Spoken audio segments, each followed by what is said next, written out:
Hi, my name is Todd Davey. I'm an Associate Professor of Entrepreneurship at the Consortium Telecom Business School in France.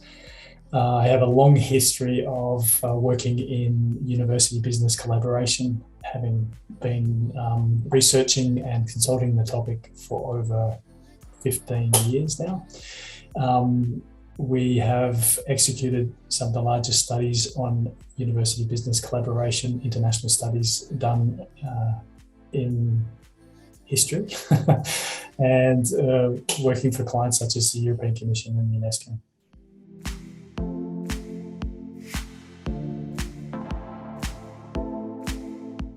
I would describe engagement readiness for higher education institutions in 5 points, and ideally in a perfect world they would be all the 5 points would be well developed.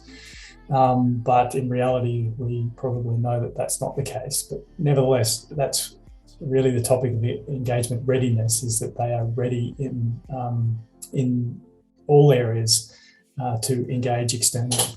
I guess the first one is institutional acceptance. So what that means is people at the highest levels of the university, as well as the academics working within the university, they accept that engagement is part of their remit, is part of the mission of the university, to engage externally and to work together, whether it's understanding a problem or it's actually devising the solution. The second is having an understanding of the partner. So actually, whether it's working together with industry or governmental agencies, that the people within the university actually understand how that partner works, what they're looking for, and their specific needs. Third point is that there are people in place to actually support the collaboration, the engagement. So those that are overseeing the collaboration, that they might be addressing some of the bureaucracy that is required to be completed. It's making sure that things are being done, that deliverables are being delivered, and that the collaboration is working effectively. The fourth point is a set of resources to be made available in order to facilitate the engagement. So that those resources could include financial resources, could be equipment, it could be facilities, anything that contributes to the actual engagement taking place. And then the fifth point is that there are a set of rewards or incentives that are put in place to actually drive the collaboration.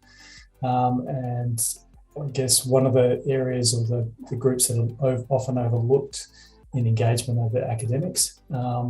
It is often just expected that the academic will engage, yet they are not given any extra time to work on the engagement. They're not given any extra rewards or incentives to actually do so. So it's important that there are a set of rewards and incentives put in place for academics to support the collaboration as well.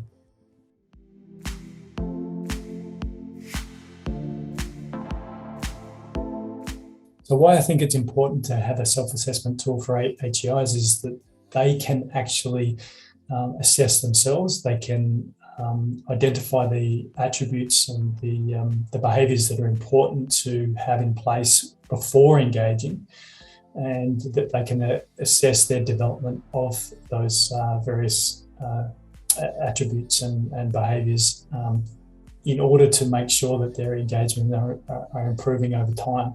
So I guess it's a tool that can see where you are at the moment, but it's a tool you can use for further development of your engagement profile.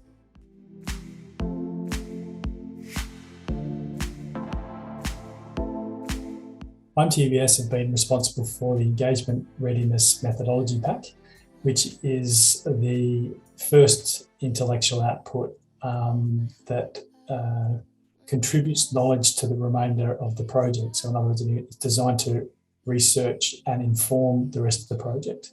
The various activities within this work package was desktop research, benchmarking of existing tools, as well as qualitative interviews with experts and university managers, and then bringing that together into a synthesis report, which provided various insights, again, to inform the rest of the project.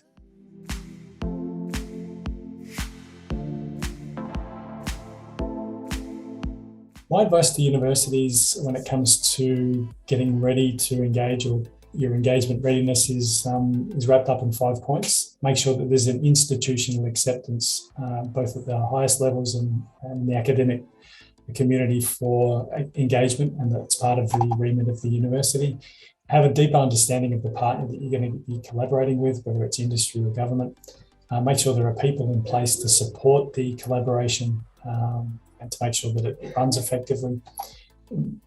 Commit a set of resources, whether they're financial, equipment, facilities, whatever it is. Just make sure there's a commitment of these resources to make sure that the engagement can go ahead. And then finally, make sure that there are a set of resources and incentives that are put in place. Specific attention should be given to those rewards and incentives for academics, because they are often overlooked and just assumed that the academic will undertake the engagement, when in fact it's just more work for them. So making sure that they're rewarded.